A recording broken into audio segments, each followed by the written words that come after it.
প্রত্যেকটা মেয়ে হলো মায়ের জাত, বোনের জাত। আমরা প্রত্যেকটা মেয়েকে মা এবং বোনের চোখে দেখতে হবে। কিন্তু যদি মেয়েরা সঠিকভাবে চলে, সঠিক নিয়মে চলে, তাইলে তো তাদেরকে সেই চোখে দেখা যায়।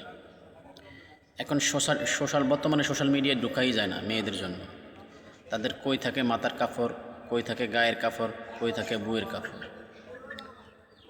টিকটকে ভাইরাল হওয়ার জন্য তারা যেই ধরনের খারাপ নেগেটিভ চলাফেরা আছে, সেই ধরনের চলাফেরাগুলি তারা ব্যবহার করে।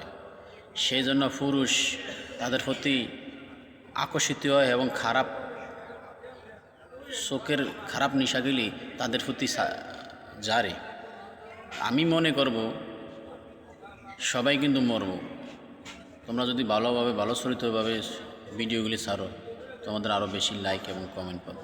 আমি কই তোমরা ভালোভাবে ভিডিও করো, আমরা তোমাদেরকে সাপোর্ট